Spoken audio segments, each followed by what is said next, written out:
About 30 years ago, Toyota created a new segment of vehicle when they introduced the very first RAV4 to America all the way back in late 1995. Now, at the time, the RAV4 was literally one of the very first compact unibody crossovers to be introduced, and it also introduced a new segment of vehicle that a lot of consumers didn't realize they needed. Fast forward 3 decades, and the RAV4 has become one of the top-selling vehicles in the country, even outpacing the Ford F-150 earlier this year. So for 2026, Toyota is not resting on their laurels because they are introducing an all-new 6th generation RAV4, and this is a comprehensive redesign. The platform has been updated. This vehicle is only offered as a hybrid with an available plug-in hybrid, and on the inside, we have their latest software infotainment system with a larger, nearly 13-inch display. So today we're actually out here just north of Phoenix, Arizona to finally get behind the wheel of one of the most popular trim levels, the RAV4 XSE hybrid. And the big question I want to answer, has Toyota managed to redefine the segment in the compact family SUV space once again? Stay tuned to find out.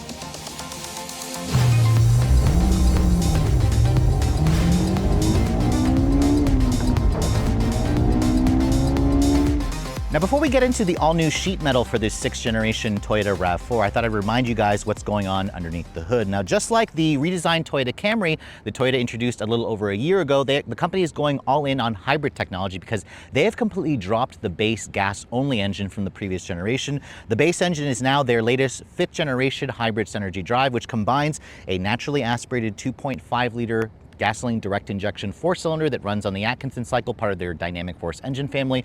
But Toyota also now offers a new front-wheel drive version, so it's basically paired up with either 2 or 3 electric motors. If you guys go for this fully loaded XSE trim like I'm showing you here, it only comes with electronic all-wheel drive as standard, so you get 3 electric motors. There's 2 at the front and then a separate e-axle at the back. Now, this year, the power output actually goes up along with the fuel efficiency. Toyota says the combined horsepower is now 236 ponies. That's up from 219 for the previous generation. If you guys go for a front-wheel drive model, you'll have 226 horsepower. So that's still around 23 more horsepower versus the naturally aspirated gas-only engine that they offered in the previous generation. The increase in power comes from the more powerful electric motor because the gas engine continues to deliver around 176 horsepower on its own, 163 pound-feet of torque. The electric motor, however, now delivers 134 horsepower and 153 pound-feet of torque.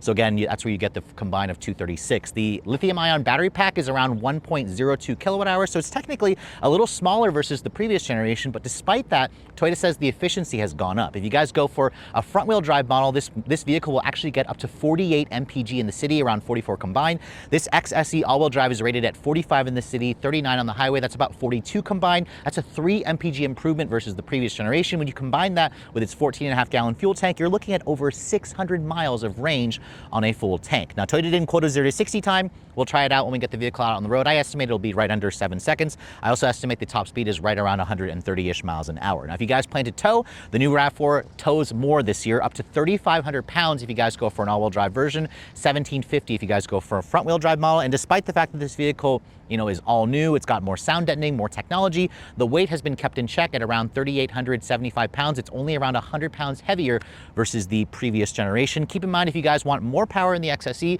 there's also a plug-in hybrid model, which we'll save for a different review on the GR Sport trim. That offers up to 324 horsepower, so that's going to be the enthusiast choice. But let's go ahead and close up the hood, which, as you can see, is still supported by a prop rod, which gives you a reason to buy a Lexus NX. But let's go ahead and talk about the exterior styling, because when we first saw this vehicle around 5 months ago at Toyota's headquarters, they didn't actually have an SE or an XSE to show you guys in person. Now that we're seeing this XSE painted in wind chill pearl with the 2-tone black roof, this is essentially the classic color combination. I'm very familiar with this color.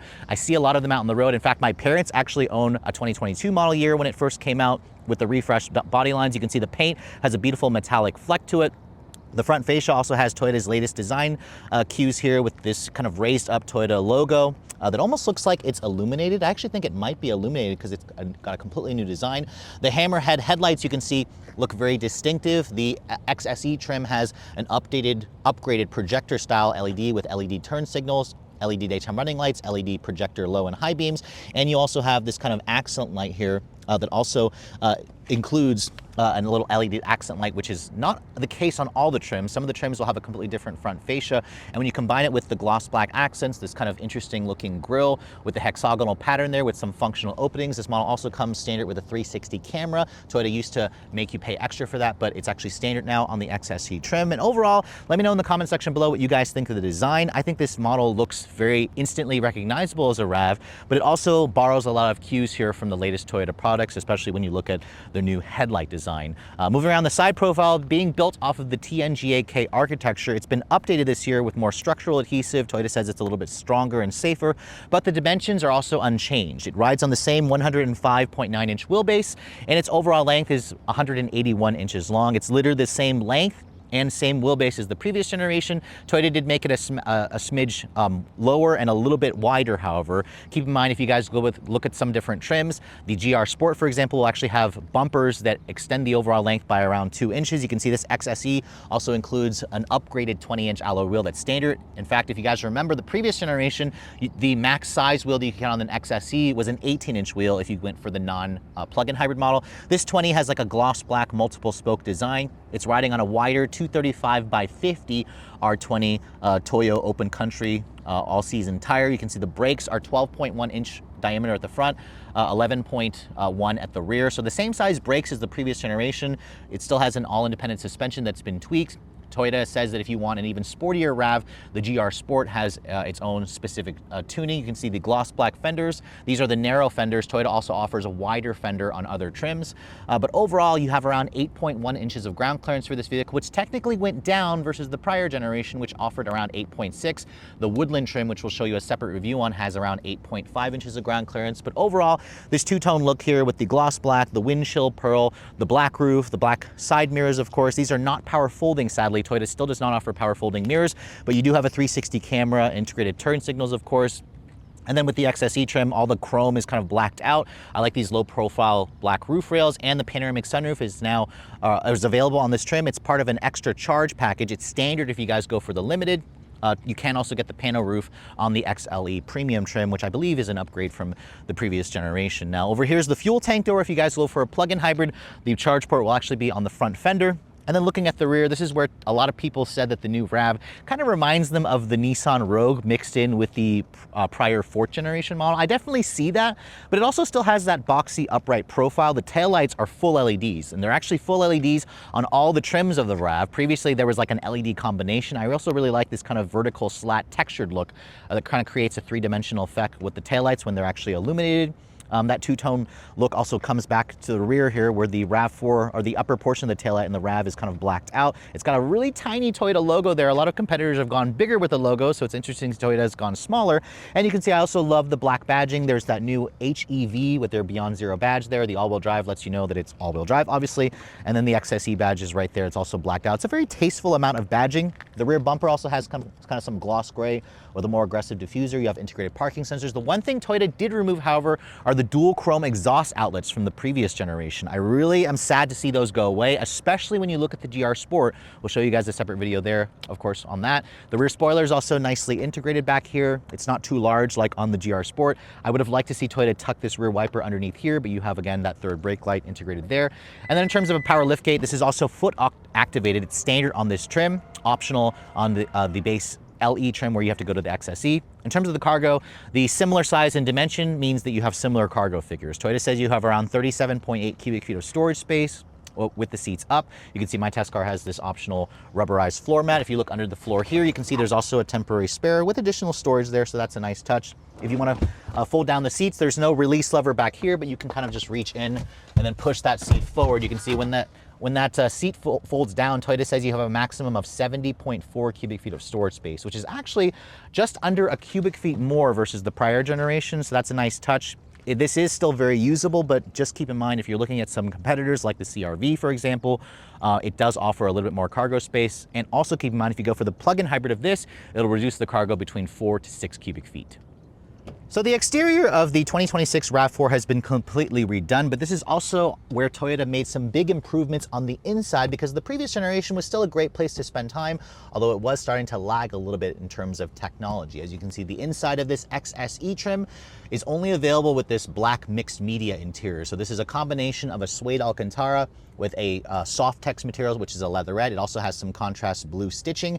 The seats also have perforation because they are now heated and ventilated. So previously, if you wanted ventilated seats on the XSE, you had to buy the plug-in hybrid, but now Toyota offers it, and it's standard on all, on the all XSE trims, even just the regular hybrid models. These seats, as you can see, have been completely redesigned. They have a little bit more of an aggressive look to them. They're pretty similar to those seats in the GR Sport, although I believe the bolsters are a little bit less aggressive. The seats on the driver's side adjust in 10 different ways with two-way lumbar support and a two-person memory. The passenger side has an 8-way power seat, which is, again, a really nice touch. Now, as I get inside the vehicle, this car has around 8 inches of ground clearance, so it has that typical easy step-in height. As I shut the door, the door has a kind of tinny sound, if I'm being honest. Actually, I don't love the way it sounded there, but this model that I'm showing you is a very early pre-production car, so some material choices here could be tweaked when the final production car comes out. Now, as you can see, here's the current key fob for the vehicle. It's completely unchanged versus the prior generation. It does have a RAV4 badge at the back. Intelligent access is going to be standard on this trim, of course. You have your typical buttons here for lock, unlock, power liftgate, and then panic. There's remote start from the fob. You push the lock button 3 times and hold on the 3rd try. And then when you want to start it up, the start-stop button is right here, kind of blocked by the steering wheel. But when you turn the vehicle on, of course, because this is a hybrid, it's a full hybrid, there's no starter noise. Instead, it has that typical Toyota chime. It says ready in the instrument panel, and everything kind of just whirs to life. And as you can see with the XSE trim, you get their biggest infotainment system as standard. So all trims, even if the base LE trim, will have a fully digital 12-inch instrument cluster. This, again, runs their newest software. It has a customizable display where you can actually put the GPS information in the display as well. And then, as you can see in the center, you have the bigger 12.9-inch display, which is typically not offered on the lower trims. This is nearly 13 inches, and it's a big upgrade versus the 10.5-inch display on the previous generation. The 10.5-inch display is going to be standard if you guys look at the lower trims. This also runs their latest Arene software, which is basically Toyota Audio Multimedia 2.0. Toyota says that this software behind it has been completely upgraded, and there's also a new home screen. As you can see, the home screen has much better graphics. It's much quicker and snappier to respond. It still has those, icons here to the left where they always kind of stay into place. And this vehicle also includes wireless Apple CarPlay and Android Auto. My phone is connected, but the CarPlay for some reason didn't automatically start. So sometimes with these systems, again, this is an early pre-production model, the CarPlay doesn't always start up there. It actually connected there. And when I pull up the CarPlay, you can see that's what the CarPlay looks like. Keep in mind, if you guys are looking at the smaller display, you won't have the 3 different tiers here. So this is iOS 18, I believe. With the smaller display, you'll just have the 2 tiers with slightly larger icons. So this, again, shows off the extra real estate of this screen. And if you want, you can also expand it to get rid of the Toyota native bar at the side there. And this looks amazing. It's much quicker and snappier. The graphics are also even better. And I also love the fact that there's now a dedicated home display, which you can actually customize those widgets there. Now, in terms of the materials, let's talk about that, because the XSE trim is supposed to be more of like a combination of luxury and sport. This upper door panel has actually a soft touch injection molded plastic, which has a nice graining material. That leatherette, as you can see, is also included here. It's like kind of like a gray finish. There's this gray painted plastic door handle. You have your 2-person memory seats here. The windows, you can see, they are one touch for all 4, which is a nice touch. They're also illuminated. Same kind of style window switches that Toyota's been doing for a while. There's no power folding mirrors, unfortunately, but the mirror controls are here. You have a nice padded area here, and then down in the lower portion, it's all hard touch plastic, as I expected. It's got an all-new steering wheel design as well, a 3-spoke wheel with Toyota's Safety Sense 4.0, so it moves from 2.5 in the previous model to 4.0. We'll talk about what that adds later on in the driving scene. The wheel itself offers a manual tilt, telescoping adjustment, where you can easily get a comfortable driving position.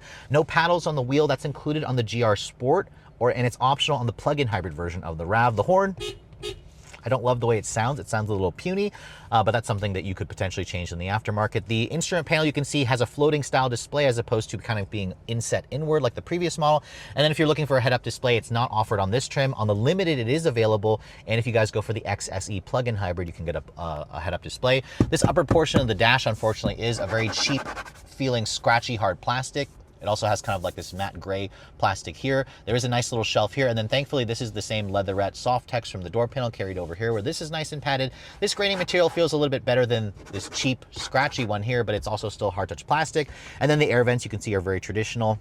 There's also these big dials here, which look like dials, but they're actually buttons for your drive mode selector. So you can see, you can cycle the drive mode here between several different modes: custom, normal, eco, and sport. It even shows you a cool little graphic there. There's also an EV drive mode, where this vehicle will allow you to drive on very short distances at light throttle applications in electric mode. There's also a trail and a snow mode here. So previously Toyota had volume and like tuning knobs here. So instead now you have just a volume knob here along with your dual zone temperature control. In fact, dual zone auto climate control is going to be standard equipment on all versions of the RAV, which is a nice touch. If I push this button here, you can see finally, Toyota has upgraded the 360 camera, which is standard on this trim. You can also do a perimeter scan like a smartphone, and you can also kind of pinch to zoom. So this is something that I've been wanting Toyota to add, even has like kind of an invisible see-through view of the car. So that's really cool.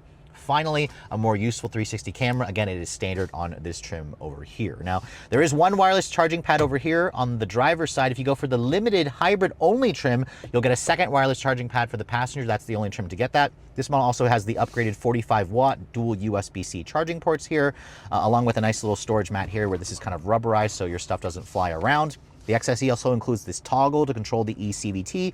You push it forward here, that brings up the backup camera, obviously, which includes trajectory, distance markers, cross-traffic braking, of course, all the usual tech features that you want. Again, much better quality for the resolution there. Push it down, I guess, to go into drive. Other trims may have an actual traditional shifter. The GR Sport is one of them. You can see, I like how Toyota resisted the urge to not do piano black plastic here. They only put it on this little small portion here. The cup holder is also illuminated. This comes out, or if you need to clean that out, it's a pretty good size for the cup holders. And then you can see the center console lid here has kind of like a cheaper vinyl material. And what's cool about this lid is you can open it up from the passenger side or on the driver's side, or you can also take it off completely. There's another USB in there along with a power outlet. It's a pretty decent size, and Toyota allows you the ability to kind of flip it over here and kind of use this as almost like a table, although they tell you not to actually put food here, which I don't understand why that you wouldn't. I personally wouldn't like this because it's hard for your elbows, so most of the times you're probably just going to leave it in the traditional setup here. I will say that this table does feel a little flimsy, but it could also just be the fact that this is an early pre-production model.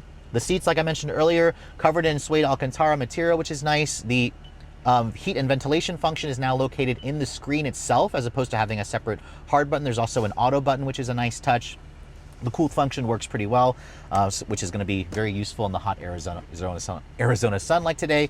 And then, of course, the glove box you can see is a bin style. It's damped but not lined with felt. It offers additional storage in addition to more storage over here. This model also has the upgraded 9-speaker JBL sound system. It's part of an extra charge, probably going to be an advanced technology package. If you want the JBL audio, it's only available on this trim, standard on the limited trim, so kind of keep that in mind. It does actually have 2 less speakers than the previous generation. I thought the sound quality was fine when I was turning it up.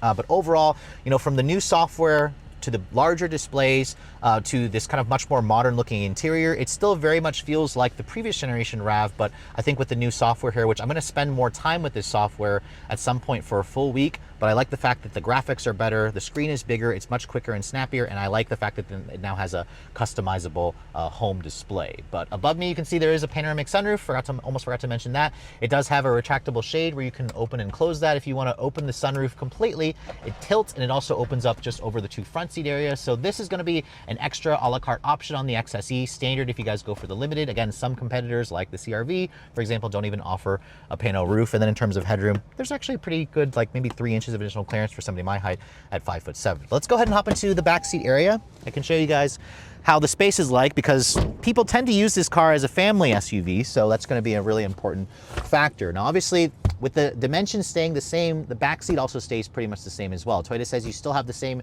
37.8 inches of legroom. You can see there's not a completely flat floor. There's a slight little hump there. There are rear seat air vents and 2 USB-C charging ports.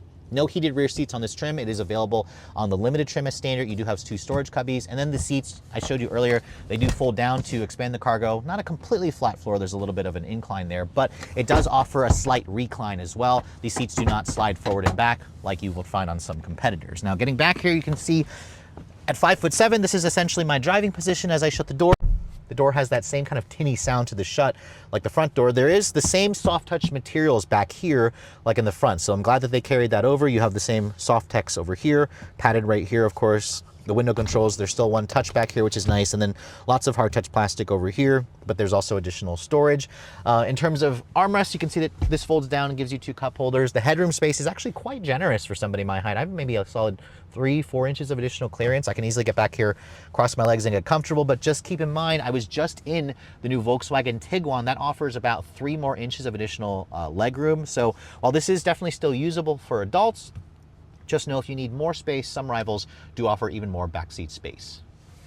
So here we are finally behind the wheel of the all-new 6th generation RAV4. This is the XSE trim, a trim that I would say a lot of people tend to choose along with the SE. And with this trim, you get standard, of course, all-wheel drive with their 5th generation Toyota hybrid Synergy drive, which means we have up to 236 horsepower.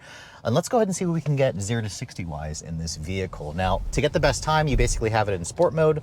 We'll essentially brake torque it and see what we can do here.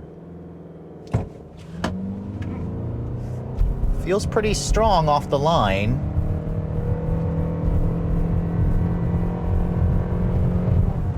All right, on that first run there, we got 0 to 60 in 7.5 seconds. Now our race box here says it was on completely level ground.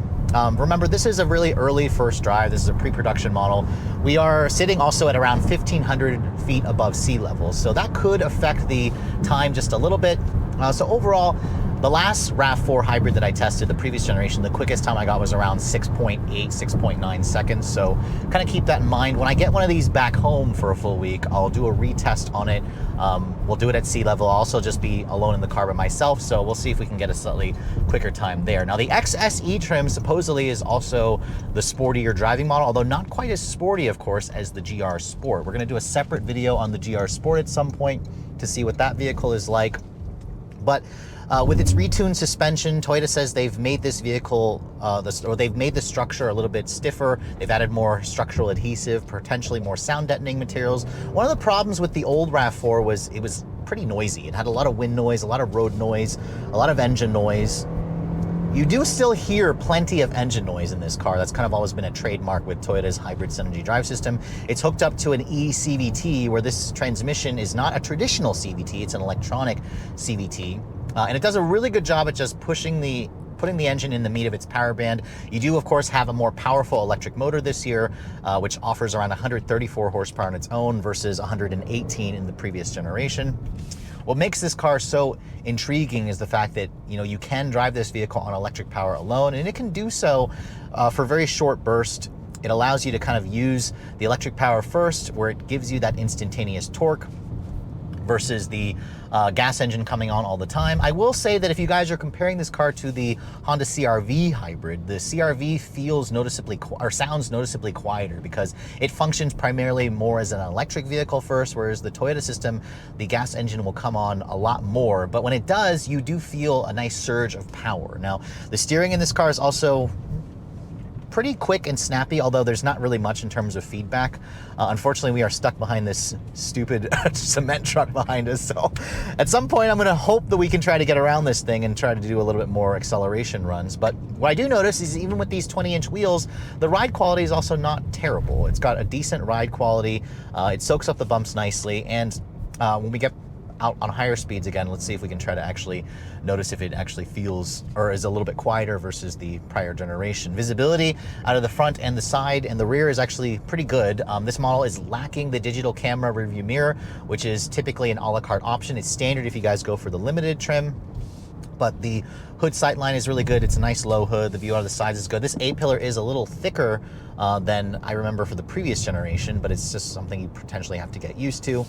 And then, of course, these seats are very comfortable and supportive. They have a little bit more side bolstering than the previous, or than the core trim levels of this car. But let's try another 0 to 60 and let's let this annoying cement truck get in front of us. So this time I'm not going to brake torque the car, but it's still in sport mode. So let's just floor it in here and see what we can get.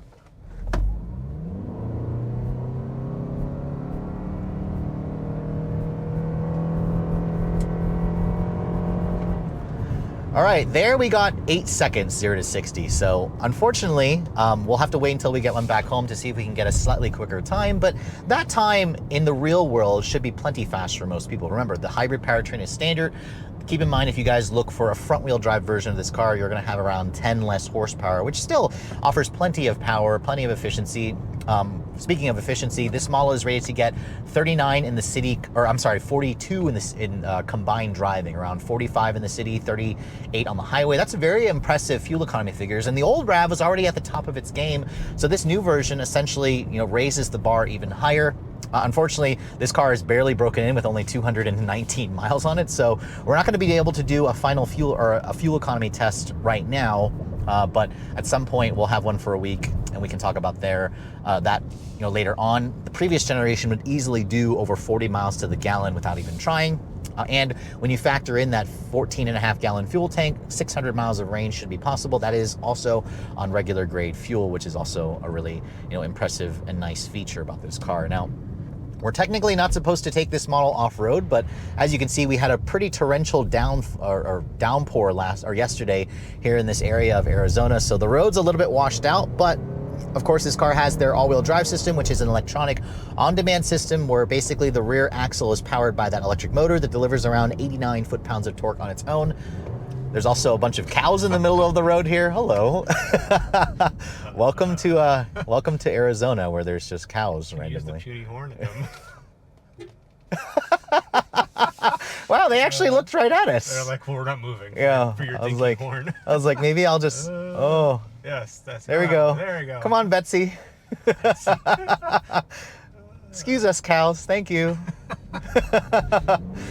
But again, what's great about this car is if you're stuck in stop and go traffic or you have to slow down for random cows, it actually, allows the engine to shut off to where you don't have to waste any fuel. And that's where you're going to get even better fuel efficiency for a car like this, is just being able to drive in pure electric power alone. So we'll make a slight turn here because we're technically not supposed to go into the off-road area, but the turning radius is actually not too bad for this car. You can see the 20-inch wheels don't really affect it too much, but putting your foot down there, the front wheel drive, or the engine is powered primarily by, or the engine primarily powers the front wheels. So there are instances where I do notice that there is a little bit of torque steer when you put your foot down. I'll see if I can try to pass the cows before they cross the street. But once it gets going, the powertrain is very refined. There's a really easy transition point between the handoff of the electric motor to the gas side, and it just makes for a very smooth driving experience. You still have to get used to the noise levels that you get from this engine. I do wish that Toyota would have done something to address the noisiness of the engine when it comes on.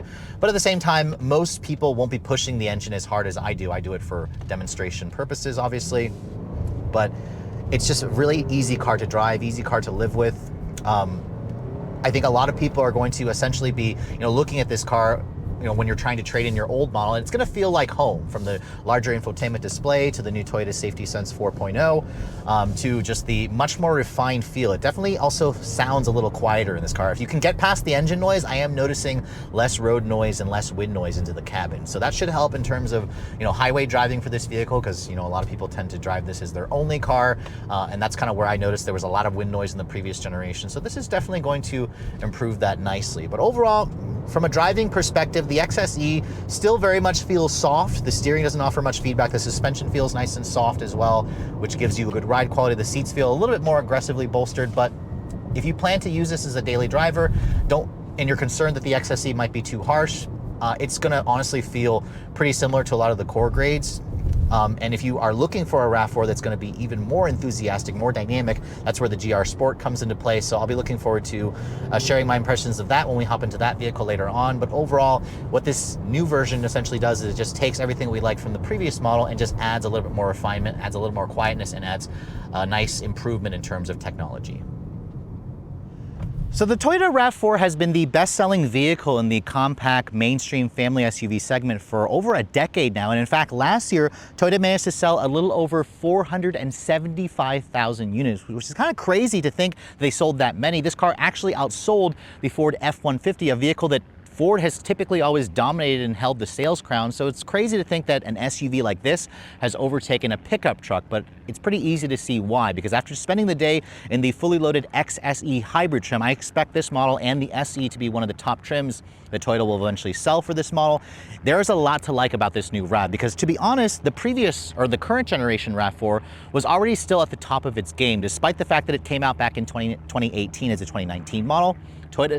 Toyota still sells a ton of those vehicles. In fact, dealers claim that consumers aren't even really waiting for the new version because they're selling every 2025 model that they can. And so far, as of October 2025, Toyota is already on track to do more sales this year than they did last year. So this new version is going to make things better in terms of sales. Now, in terms of the interior, the brand new software is definitely a big upgrade. I love the fact that you can now get a 13-inch display on the top trims with their new Arene software behind it, also with more customization, better graphics, better over-the-air updates. I'm looking forward to spending a full week with one at some point so I can really test out the new software. The design of this vehicle, while it may be a mixed bag for some, I just suspect most people just need some time to get used to the design. I really like the color combination here with the two-tone black roof, this wind chill pearl. I do want Toyota to eventually offer more colors on the XSE. For example, you can no longer get Calvary Blue, which was on the previous generation. And then Toyota also has a beautiful green color called Everest, which you can only get on the Woodland trim. Supersonic Red is also not available on the XSE anymore. You have to buy the GR Sport. So I imagine Toyota will eventually expand the trim levels at some point.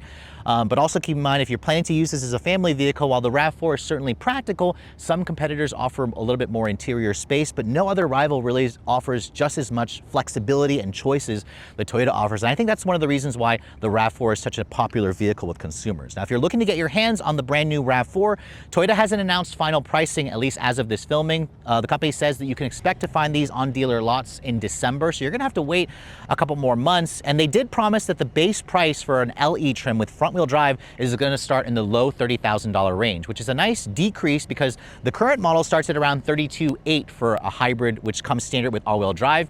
I suspect, of course, when you add back all-wheel drive, it'll probably be in that $32,000 price range as well. If I had to estimate this XSE version, the current model starts at around $38,000. I would say that it should be around the same price.